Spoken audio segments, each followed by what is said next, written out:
What if I told you that widespread baldness is actually a relatively modern problem? For thousands of years, indigenous people across Africa, North America, South America, and even parts of Asia wore their hair long, most times all the way to their waist and even their ankles. And historical accounts rarely mention any hint of baldness amongst any of these indigenous people. So what changed? Even me, I have wondered what changed. Was it genetics? Was it the weather? Was it lifestyles? Or was it products used? Or was it just that people grew and times changed? Or did we lose something, maybe a secret sauce? Today we are breaking down why indigenous people had such strong hairlines, what their daily haircare practices looked like, the lifestyle differences that protected their hair, and what we can take from there and apply realistically in today's world. Because when you think about it, if floor-length hair was once normal, how come in this day and age, people start to bald as early as their early 20s and even their late teenage years? And historical records, photographs, and oral tradition show indigenous communities across the world wearing hair that was very often dense, strong, and often waist length or longer. Before we go further, we do have to be honest about genetics. Now, genetic hair loss has always been something that existed, but it's definitely important to point out that as times have passed and as times have changed from the times of our ancestors, hair loss has become more common. The only difference is that large-scale onset hair thinning is very, very minimal from these indigenous tribes compared to today. So if we want to set aside genetics and assume that genetics of the people are still the same, even though I am sure there would have been one or two changes along the way, what other things can we take into consideration as the reason for there being chronic hair loss, hair thinning, bald patches around the hair, or alopecia? And this is amongst men and women. We can take into consideration factors like chronic stress and hair cycling. Chronic stress is something that has become so prevalent because just as we complain about the fact that our parents' generations could build a life without having so much, in our own day and age, unfortunately, it seems like as time passes, you have to continue to amass wealth if you even want to be able to live remotely comfortably. Even with that, modern life is biologically intense and hair grows in stages or cycles. We have anagen, which is where the hair grows. We have catagen, which is where the hair transitions. And we have telogen, which is the resting phase and the shedding phase. When you are chronically stressed, there are going to be increases or spikes in your cortisol level, and elevated cortisol can shorten the hair growth phase, increase shedding, and cause inflammation around the hair follicle. If we're going to draw comparisons between traditional lives from the past and modern living now, we can say that traditional lives were only physically demanding. Back in the day, there was nothing like social media, there was no strain, there was no economic stress compared to now. Now we have so many factors that have completely affected the way that our hair grows and the way that our body even grows as we get older. And whether we like it or not, a lot of us may not have even considered things like this. We have constant digital exposure and simulation, meaning we constantly have devices in our hands and in our faces. We have artificial light exposure from the devices and from every other thing or activity that we find ourselves involved in. We have financial stress loops. I don't even need to go into detail about this one. We know what financial strain or stress can be like. And then we have social comparison. So in the long run, you will observe that all of these factors play a huge role in the way that our hair grows today. I made a post where I talked about the fact that our ancestors didn't need to treat or moisturize their hair every single day before the hair got longer, thicker, fuller, and all of the good stuff, compared to now where we have been sold so many products and we constantly are using one thing or the other looking for hair growth. And the difference is, in the past, they had readily available herbal treatments which were so beneficial, and in fact the opposite is true when we talk about moisturizing the hair daily. Our ancestors went long periods of time before they needed to do anything to their hair, be it treatment, be it even washing, be it moisturizing or applying product. And somebody had pointed out that I did not take into consideration the fact that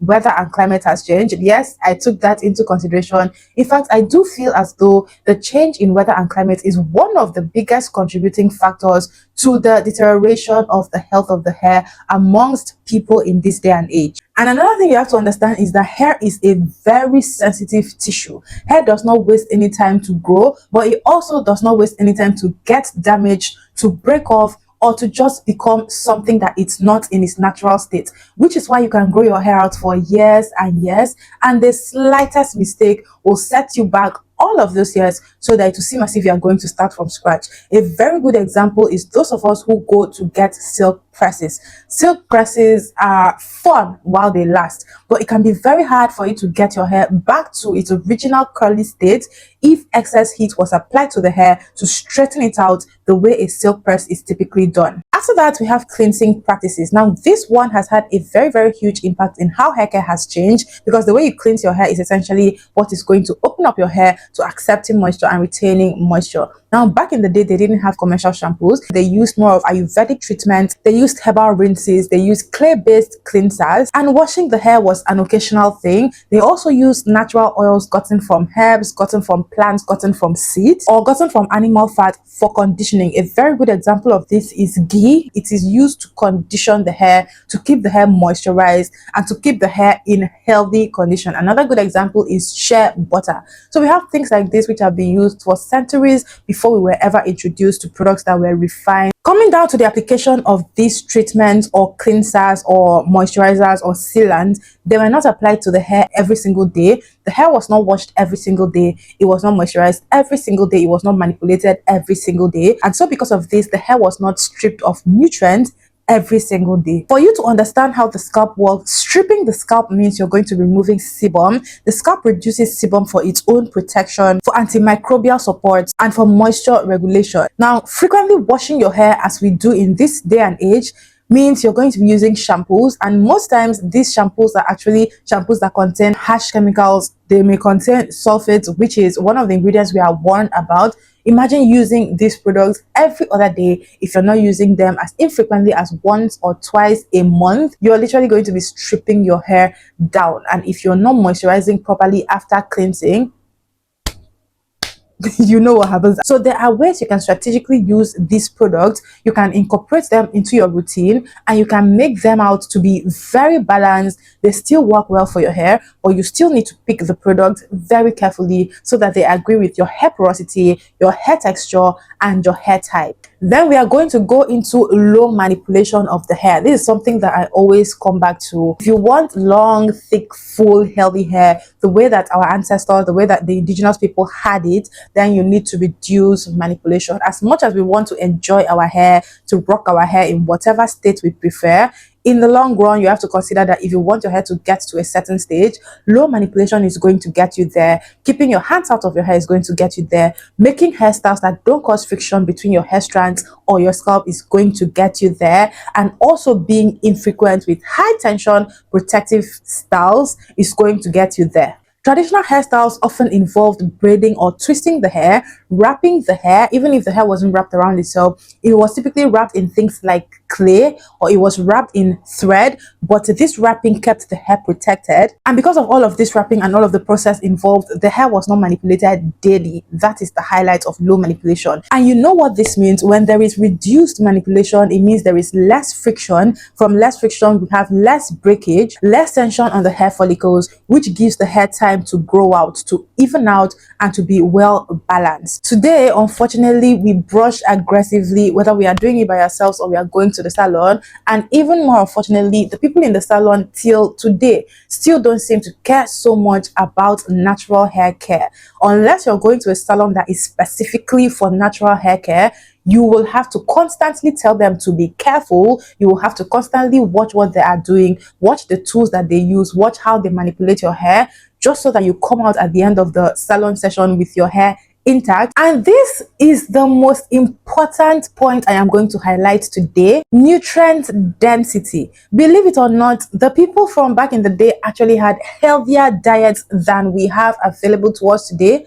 In this day and age, fast food in some places is cheaper than actual healthy food, and so people just always lean towards getting fast food instead of leaning towards whole food. So we come out with a body that lacks iron, lacks zinc, lacks protein, lacks essential fatty acids and vitamins. And once your body lacks all of these things, your hair is also going to be evidence of the fact that these things are lacking in your body. Traditional diets were often based on whole foods. They were minimal dense, they were low in refined sugar, and they were not ultra processed. So anytime you want to draw parallels between the people from back in the day, that's the indigenous communities, and those of us alive and well today, you may want to take into consideration the fact that nutrients could be gotten easier back then compared to today. Last but not least is cultural significance and relationship to the hair. In the past, hair was a community thing. Making hair was a bonding moment between community members.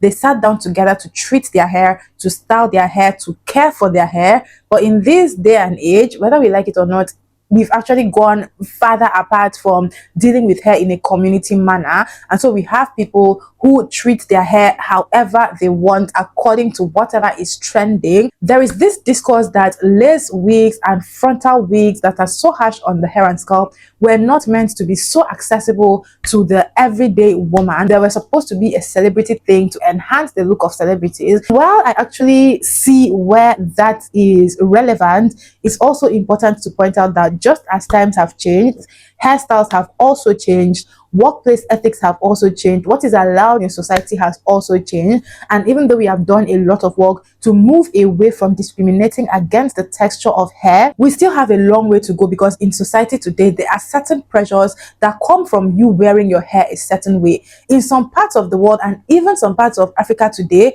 Africa that are the indigenous people, we have people who still discriminate against you when you choose to wear your natural hair. We have people who tell you to go out there and wear your hair straighter. We have people who discriminate against you if you wear braids instead of wigs. And so, such things just make most people to just tilt towards complying with society standards. I don't judge anybody, I try not to, but I can understand why somebody would want to just give society what it wants instead of being pressured and bullied for what you actually prefer. Now, from all of this that we have learned, what can we take from back then and apply to our hair care today? While we cannot recreate historical conditions perfectly, we still need to take into consideration the fact that we have our genetics, and genetics always matter. So whenever you can reduce excessive or chronic stress. You can opt for healthier foods, very important. You can refine your hair care practices. You can take more time to care for your hair, or you can entrust your hair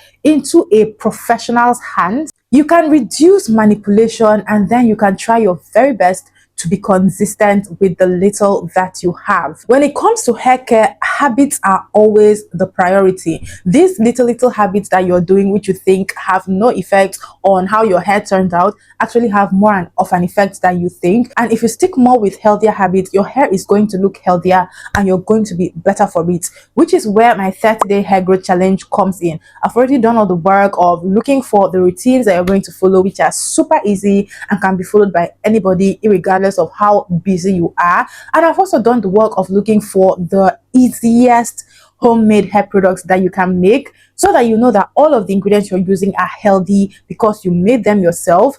You need to grab this challenge. This is the exact thing for people who feel like they cannot really trust their hair care into the hands of outsiders and will prefer to take care of it by themselves. That's it. I hope you learned something from this video. I will definitely be bringing more back. I forgot, I was supposed to drop a quick disclaimer. So if you guys don't know, I am currently doing 100 days of content where I talk about different topics every single day on my channel for the next 100 days. And we have crossed the 30-day mark, but we are still going to keep going on. Although I've made a few adjustments, I have decided to stop posting content about the creator economy on this page, and I'm going to move all of that content to my second channel, which is One Digital Introvert. Very befitting name, and I already started to post that content there, so I'll just move everything over there. But I won't be posting for 100 days on that channel. I'm just going to upload all of the videos that are not about hair, but they are about the creator economy from this channel to that channel. Maybe twice a week a video is going to go up. So if you want to learn everything about the digital creator economy, about building a business